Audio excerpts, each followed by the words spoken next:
¿Te atreverías a poseer una botella que cumple todos tus deseos, pero con un precio tan oscuro que podría condenar tu alma para siempre? Descubre la historia de la maldición que ha atrapado a muchos en un ciclo sin fin de poder, codicia y desesperación, y un final que nunca verás venir. Erasmo, un marinero de alma aventurera, decide abandonar las vastas aguas del océano para establecerse en una tranquila isla tropical. Allí, rodeado de palmeras y aguas cristalinas, encuentra una nueva vida, con la calma y serenidad que tanto había buscado. En su nueva residencia, conoce a don Hernán, un anciano hombre que es conocido por su vasta riqueza y excentricidades. Hernán parece llevar una vida de lujos, pero Erasmo nota algo inquietante en su mirada, algo más oscuro detrás de la apariencia de bienestar. Un día, Hernán invita a Erasmo a su hogar, una mansión impresionante con detalles lujosos que dejan maravillado al marinero. Después de conversar sobre las aventuras en el mar y las bellezas de la isla, Hernán decide compartir su secreto con Erasmo. Lo lleva a una sala privada, donde le muestra una pequeña botella de vidrio ordinaria, con un tapón sellado. La botella parece inofensiva, pero Hernán le explica que dentro de ella reside un espíritu diabólico, capaz de conceder cualquier deseo a su dueño. A cambio, el poseedor debe asegurarse de vender la botella a otra persona antes de su muerte, y siempre por un precio inferior al que se pagó inicialmente. De lo contrario, el alma del dueño se perderá para siempre en el infierno. Hernán le cuenta que pagó una fortuna por la botella, pero con cada deseo concedido, su vida se fue llenando de placeres y riquezas inimaginables. Sin embargo, con el tiempo, la responsabilidad de la botella se volvió insoportable. Hernán, que había comprado la botella por una gran suma de dinero, ahora no podía venderla por más de una pequeña cantidad. Desesperado por deshacerse de la maldición, Hernán le ofrece la botella a Erasmo por una suma simbólica, insistiendo en que es una oportunidad única, pero también advirtiendo del peligro que conlleva. A pesar de las advertencias, la codicia de Erasmo comienza a tomar el control. El deseo de riquezas y la promesa de una vida libre de preocupaciones son demasiado tentadores para rechazar. Erasmo acepta la oferta, entregando a Hernán una moneda y tomando la botella para sí. Desde ese momento, el poder oscuro de la botella queda en manos de Erasmo, quien pronto descubrirá que el precio de los deseos es mucho más alto de lo que jamás hubiera imaginado. Erasmo, al principio, ve cómo sus deseos se cumplen de manera inmediata. La riqueza comienza a fluir hacia él, sus inversiones prosperan y su vida en la isla mejora de forma inimaginable. Sin embargo, con cada deseo que concede la botella, Erasmo empieza a sentir una extraña inquietud, una sombra que lo persigue y que parece estar siempre al acecho. Mientras tanto, en la isla, la noticia de la increíble buena fortuna de Erasmo se extiende, atrayendo la atención de muchos, pero también despertando recelos entre los habitantes. Algo extraño parece estar ocurriendo con él. Erasmo, a pesar de sus nuevas riquezas, empieza a experimentar la presión de ser el dueño de la botella. Cada día que pasa, la sombra de la botella se siente más pesada. A medida que sus deseos se cumplen, también se va desatando un sentimiento de paranoia y miedo a quedar atrapado con la botella para siempre.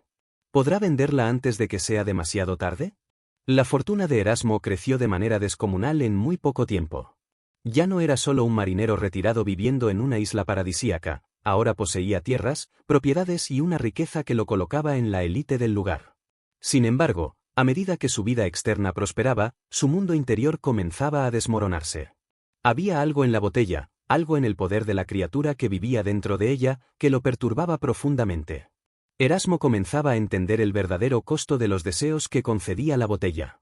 Cada vez que formulaba un deseo, sentía una presencia más oscura en el ambiente, como si las paredes de la realidad misma estuvieran siendo dobladas y torcidas por una fuerza invisible. Erasmo intentaba ignorar esta sensación, aferrándose a los lujos que su riqueza le proporcionaba. Sin embargo, no podía evitar preguntarse qué sucedería si no lograba vender la botella a tiempo. La ley que gobernaba la botella era clara: cada nuevo dueño debía comprarla por una cantidad inferior a la que pagó su anterior propietario y venderla antes de su muerte. De lo contrario, el poseedor quedaría condenado. Una noche, mientras contemplaba su situación desde la terraza de su mansión, Erasmo se dio cuenta de algo inquietante. Si bien era cierto que la botella lo había hecho rico, también le había robado la paz. No podía disfrutar de su fortuna sabiendo que debía deshacerse de la botella antes de morir. Y para empeorar las cosas, la cantidad por la cual podía venderla seguía disminuyendo. Si algún día no pudiera encontrar a alguien dispuesto a comprarla por una cantidad ridículamente baja, su destino estaría sellado. El miedo comenzó a dominar sus pensamientos, pero al mismo tiempo, no podía resistir la tentación de seguir usando la botella para mejorar su vida. Cada deseo que formulaba parecía darle más control sobre su entorno, pero menos sobre su propio destino. Estaba atrapado en una espiral en la que cada deseo lo acercaba más a la condenación eterna. Poco tiempo después, conoció a una joven llamada Helena. Era hermosa, inteligente y de espíritu libre. Erasmo quedó encantado con ella desde el primer momento. Helena, que era de una familia humilde, trabajaba en uno de los comercios del pueblo y se ganó el respeto de todos por su carácter noble y sincero. A pesar de que Erasmo había adquirido una posición prominente en la sociedad, le costaba acercarse a ella. Sentía que la maldición de la botella lo había hecho menos digno de su amor. Aún así, el poder de la botella le dio el valor que necesitaba. Deseó que Helena se fijara en él, y, para su asombro, la botella cumplió su deseo. Helena comenzó a frecuentar su casa, aceptando sus invitaciones a cenas y paseos. En poco tiempo, ambos desarrollaron una relación cercana. Erasmo estaba encantado, y la perspectiva de tener a Helena en su vida parecía traerle la felicidad que tanto anhelaba. Sin embargo, el bienestar que sentía con Helena estaba constantemente socavado por la presencia de la botella. Cada vez que Erasmo miraba la pequeña botella de vidrio, su corazón se llenaba de un temor abrumador. Sabía que tenía que deshacerse de ella, pero al mismo tiempo, temía las consecuencias de venderla. ¿Qué pasaría si alguien más la comprara y cayera en la misma trampa? ¿Estaba dispuesto a condenar a otra persona para salvarse? Erasmo intentó razonar consigo mismo. Había pagado por la botella, pero ¿no podía simplemente deshacerse de ella sin venderla? Quizás, pensó, podría enterrarla en algún lugar remoto de la isla donde nadie la encontrara jamás. Sin embargo, Hernán había sido claro, la única forma de librarse de la maldición era vendiéndola, y debía hacerlo por una cantidad inferior a lo que había pagado. El dilema lo atormentaba. Cada día que pasaba con la botella en su poder lo sumía más en la desesperación. Decidió que debía hacer algo al respecto antes de que fuera demasiado tarde. Entonces, una noche, durante una conversación íntima con Helena, Erasmo decidió contarle la verdad. Le explicó cómo había obtenido su fortuna, el origen de la botella y la terrible maldición que la acompañaba. Esperaba que Helena lo comprendiera, quizás incluso lo ayudara a encontrar una solución. Pero la reacción de Helena fue muy diferente a lo que él había anticipado. En lugar de horrorizarse o compadecerlo, Helena mostró interés en la botella. Le preguntó detalles sobre los deseos que había concedido y cómo funcionaba. Erasmo comenzó a darse cuenta de que Helena también sentía la tentación del poder de la botella. Y aunque intentó advertirle sobre el peligro que representaba, ella parecía fascinada por la posibilidad de tener una vida de lujos y privilegios. Erasmo, ahora más desesperado que nunca, se dio cuenta de que no podía seguir reteniendo la botella. Estaba dispuesto a venderla a quien fuera, incluso a Helena, si eso significaba salvarse de la condena eterna. Al día siguiente, decidió hacerle una oferta. Le vendería la botella a un precio irrisorio, tan bajo que cumpliría con la regla de la disminución del valor, pero no tanto como para hacer sospechar a Helena. Le explicó que con la botella podría tener cualquier cosa que deseara, siempre y cuando fuera consciente de las consecuencias. Helena, tentada por la perspectiva de una vida de riqueza y privilegios, aceptó la oferta. Compró la botella a un precio simbólico, y con eso, la maldición cambió de manos. Erasmo, aliviado momentáneamente, sintió como si una gran carga hubiera sido levantada de sus hombros. Sin embargo, mientras veía a Helena marcharse con la botella, no pudo evitar sentir un profundo arrepentimiento. Había condenado a la mujer que amaba a un destino aún peor que el suyo. A medida que pasaban los días, Erasmo notó que Helena empezaba a cambiar. Si bien al principio parecía disfrutar de los deseos que la botella le concedía, pronto comenzó a manifestar los mismos signos de paranoia y temor que Erasmo había experimentado. Erasmo se sintió culpable por haberla involucrado, pero también sabía que ya no podía hacer nada para revertir la situación. Una tarde, mientras caminaba por la playa, Erasmo vio a Helena acercándose. Su rostro estaba pálido, y sus ojos, llenos de desesperación. Le dijo que ya no quería la botella, que no podía soportar la idea de morir sin venderla. Intentó persuadir a Erasmo para que la comprara de nuevo, pero él, sabiendo las consecuencias, se negó. Ambos quedaron atrapados en un terrible dilema, en una encrucijada que solo podía tener un final trágico. Los días pasaron, y la desesperación de Helena crecía con cada minuto que mantenía la botella en su poder. Erasmo, aunque ya no era su propietario, no podía sacudirse el peso de la culpa. Desde que le había pasado la maldición a Elena, la veía hundirse más y más en el mismo ciclo de miedo que lo había atormentado. Él sabía, en lo más profundo, que había hecho algo terrible al cederle la botella, pero también estaba consciente de que no podía hacer nada para enmendarlo. Había intentado advertirle, pero el poder de la botella era demasiado seductor. Elena, aunque más rica que nunca y con una vida llena de lujos, había comenzado a notar el mismo patrón que Erasmo. Con cada deseo concedido, la oscuridad se hacía más tangible a su alrededor. Lo peor de todo era que había comprendido la gravedad del pacto demasiado tarde. Intentó durante varios días ignorar la botella, dejar de pedir deseos, pero el simple hecho de tenerla en su poder era suficiente para nublar su mente. La botella parecía susurrarle promesas de más poder, más riquezas, y de una vida sin preocupaciones. Finalmente, su resistencia se quebró. Elena comenzó a usar la botella para desear cosas más grandes. Al principio, eran cosas mundanas, más dinero, más propiedades, influencias sociales. Luego, los deseos comenzaron a volverse más oscuros. Desesperada por mantener su posición y control, pidió cosas que alteraron la vida de aquellos a su alrededor, que un rival en los negocios fracasara, que alguien que la molestaba desapareciera de su vida para siempre. La botella le cumplía todo, pero con cada deseo, el precio se hacía más alto. Una noche, en medio de una tormenta que azotaba la isla, Elena buscó a Erasmo. Sus ojos ya no brillaban con la vida que alguna vez habían tenido, en su lugar, había un vacío, un hueco oscuro que reflejaba el caos que la botella había sembrado en su alma. Le suplicó a Erasmo que la ayudara a deshacerse de la botella, que la comprara de vuelta, pero él sabía que no podía hacerlo. El ciclo seguiría repitiéndose, y ya no estaba dispuesto a cargar con esa maldición nuevamente. No puedo, Elena. La voz de Erasmo temblaba con la misma mezcla de dolor y culpa que lo había perseguido desde que le vendió la botella. Debes encontrar a alguien más, alguien que la compre. ¿Quién? Gritó ella, desesperada. ¿Quién compraría algo que podría condenar su alma para siempre? Nadie lo hará. Elena estaba atrapada. Erasmo lo sabía, pero no había nada que pudiera hacer.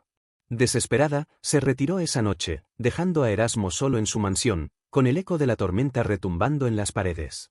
A medida que la lluvia azotaba las ventanas, Erasmo se sentía más culpable que nunca, pero también aliviado por haber escapado del destino que ahora enfrentaba Elena. Los días siguientes fueron sombríos. Erasmo no podía dejar de pensar en Elena, en cómo se había transformado de la mujer brillante y llena de vida que había conocido a alguien consumido por el miedo y la desesperación. Intentó visitarla varias veces, pero cada vez que lo hacía, Elena lo rechazaba.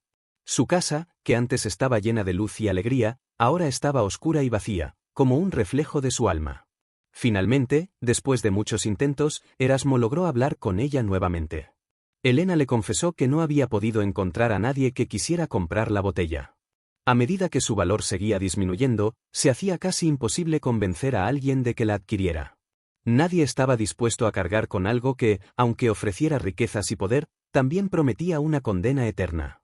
Erasmo comprendió entonces que la única manera en que Elena podría deshacerse de la botella era encontrar a alguien lo suficientemente desesperado como para ignorar el precio final. Elena, desesperada, decidió intentar algo radical. Recordó a un hombre en la isla, Pablo, conocido por ser un jugador empedernido y alguien que constantemente se encontraba al borde de la ruina. Si alguien estaba lo suficientemente desesperado como para aceptar la botella, era él.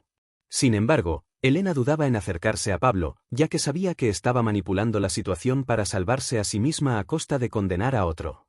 Finalmente, la desesperación de Elena superó cualquier escrúpulo que le quedaba. Se dirigió a Pablo una tarde en la taberna local. Pablo, con la mirada cansada y sus bolsillos vacíos, escuchó con interés lo que Elena tenía que decir. Al principio, no creyó en las historias sobre la botella mágica, pero cuando Elena le demostró el poder de la botella pidiéndole que le concediera un deseo frente a él, su actitud cambió. Elena le ofreció venderle la botella por una suma ínfima. Pablo, embriagado por la promesa de una vida libre de deudas y problemas, aceptó la oferta sin dudar demasiado. No le importaban las advertencias de Elena sobre el destino final que aguardaba a quien poseyera la botella por demasiado tiempo. Para él, la vida ya era una especie de condena, así que la posibilidad de una mejora inmediata era irresistible.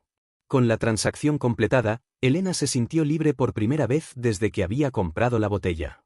Había logrado deshacerse de la maldición y ahora podía continuar con su vida. Sin embargo, la sensación de alivio no duró mucho. En los días siguientes, comenzó a notar algo extraño.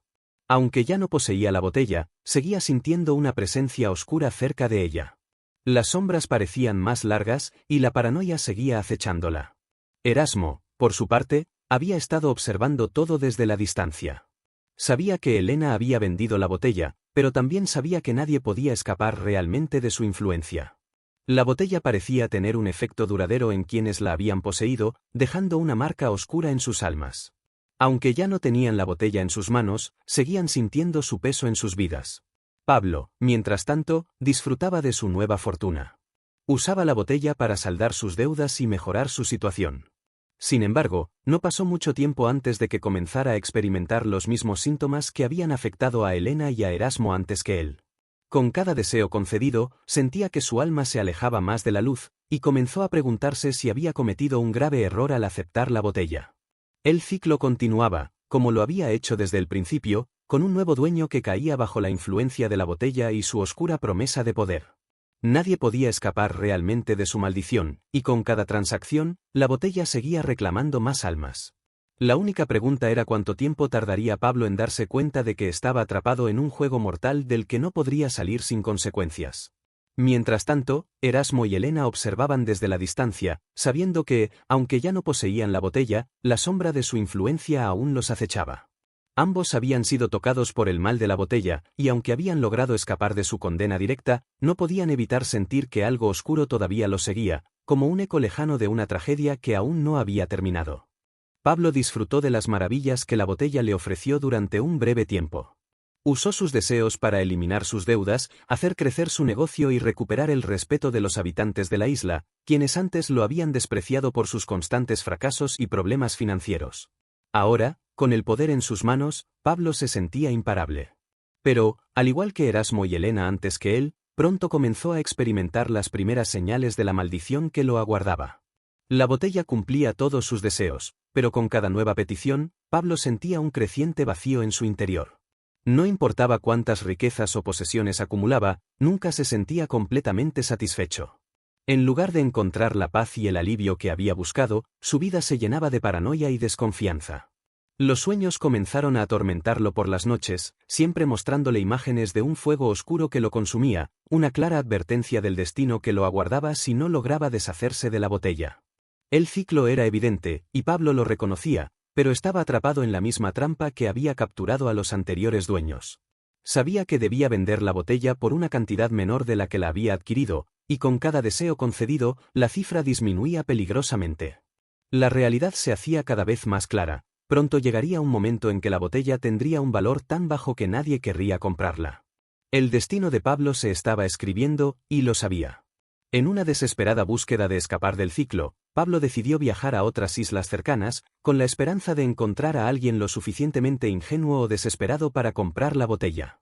Durante su viaje, conoció a varias personas que parecían interesadas en las riquezas que él prometía, pero en cuanto mencionaba el precio que debían pagar, no solo en dinero, sino en alma, todos se alejaban horrorizados. El tiempo pasaba, y la desesperación de Pablo crecía. Cada día que pasaba con la botella era un día más cerca de la condenación eterna. La botella, que al principio parecía ser su salvación, ahora se había convertido en su peor pesadilla. Lo peor de todo era que sabía que no podía simplemente deshacerse de ella. Tenía que venderla a alguien más, o de lo contrario su destino sería el infierno. Durante uno de sus viajes, Pablo encontró a un joven llamado Tomás, un aventurero sin rumbo que vivía al día, buscando oportunidades para mejorar su situación. Tomás era exactamente el tipo de persona que Pablo creía que podría aceptar la botella. Era impulsivo, desesperado y soñador, características que lo hacían vulnerable al poder que la botella prometía. Pablo se acercó a Tomás con una propuesta, tal como Elena lo había hecho con el tiempo atrás. Le contó la historia de la botella, pero esta vez, en lugar de advertir sobre los peligros que conllevaba, Pablo manipuló los hechos, resaltando solo las maravillas que podía ofrecer. Presentó la botella como una herramienta de cambio, una oportunidad única para alcanzar cualquier sueño que Tomás pudiera tener. Pero, al mismo tiempo, omitió los detalles más oscuros, como la maldición que caía sobre el propietario y el precio eterno que debía pagar si no lograba venderla a tiempo. Tomás, fascinado por la promesa de una vida llena de riquezas y éxitos, no dudó mucho en aceptar la oferta. Pablo le vendió la botella por una cantidad ínfima, suficiente para cumplir con la regla de la disminución del valor, pero lo suficientemente baja como para asegurar que Tomás no tuviera problemas en aceptarla. Al completar la transacción, Pablo sintió un alivio inmediato, como si un peso gigantesco hubiera sido levantado de sus hombros. Pero al mismo tiempo, no pudo evitar sentir una punzada de culpabilidad.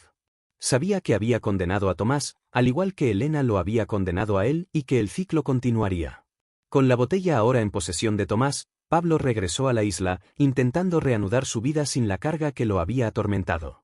Sin embargo, al igual que les había ocurrido a Erasmo y a Elena, la sombra de la botella continuó persiguiéndolo. Aunque ya no era el propietario, sentía que algo oscuro todavía lo seguía, como si la botella hubiera dejado una marca en su alma. Las noches seguían llenas de pesadillas, y su paranoia no desaparecía. Tomás, por su parte, comenzó a disfrutar de los beneficios de la botella de inmediato. Usó sus deseos para hacerse rico, comprar propiedades y vivir una vida que antes solo había imaginado. Sin embargo, pronto descubrió lo mismo que todos los dueños anteriores: el poder de la botella tenía un precio. Cuanto más usaba la botella, más sentía que algo oscuro se apoderaba de su vida. Los deseos se concedían, pero nunca sin una sombra de inquietud que se cernía sobre él. Tomás intentó usar la botella de manera responsable, limitando sus deseos a lo esencial, pero pronto descubrió que el simple hecho de poseerla era suficiente para maldecir su existencia. Con el tiempo, la botella comenzó a pesarle más y más, y la desesperación se apoderó de él. Al igual que Pablo, intentó venderla a alguien más, pero la cifra había disminuido tanto que nadie quería comprarla. La verdadera naturaleza de la maldición se reveló cuando Tomás intentó vender la botella por menos de 1 céntimo. Ya no había margen para reducir el precio. La botella se había convertido en un objeto que nadie podía comprar sin condenarse al infierno. Desesperado, Tomás se dio cuenta de que su destino estaba sellado. El ciclo finalmente había alcanzado su punto crítico. La botella, que durante generaciones había pasado de mano en mano, atrapando a cada nuevo propietario en su trampa, ahora había alcanzado un valor tan bajo que su venta era prácticamente imposible. Tomás, atrapado en un dilema sin solución, sabía que no había escapatoria. La botella lo había reclamado, como lo haría con todos los que la poseyeran en el futuro. Mientras Tomás observaba la botella, con su forma simple y su apariencia inofensiva, comprendió que no era el primer hombre en caer en su trampa, ni sería el último. La botella seguiría existiendo, atrapando a cada nuevo propietario en un ciclo interminable de deseo y desesperación. El poder que ofrecía era tentador, pero su costo siempre sería demasiado alto. Pablo, mientras tanto, había intentado rehacer su vida sin la botella. Pero la marca que había dejado en su alma era permanente. A pesar de haberla vendido, el eco de su influencia seguía presente. A menudo, soñaba con la botella, con el oscuro poder que contenía y con el destino que había dejado atrás. Aunque ya no era su propietario, sabía que, de alguna manera, siempre estaría conectado a ella. Erasmo, quien había sido el primer propietario en esta cadena reciente, también seguía sintiendo la sombra de la botella en su vida. Aunque había logrado venderla mucho antes que Pablo y Tomás, nunca se había liberado por completo de su influencia. Sabía que, al igual que los otros, había sido un peón en un juego mucho más grande, uno que no podía ganar. La historia de la botella continuaría. Pasaría de mano en mano, siempre prometiendo poder y riquezas, pero siempre condenando a quien la poseyera. El ciclo era inevitable, y la única forma de escapar era no caer en la tentación de sus promesas. Pero, para muchos, esa lección llegaba demasiado tarde. Si te atrapó esta historia tanto como a nosotros, no olvides suscribirte al canal, es completamente gratis y nos ayuda muchísimo a seguir creando más contenido emocionante. Dale me gusta a este vídeo y compártelo con aquellas personas que disfrutan de historias llenas de intriga y suspenso. Y cuéntanos en los comentarios, ¿qué fue lo que más te gustó de esta historia? Nos vemos en el próximo vídeo. Y recuerda, suscríbete, es gratis.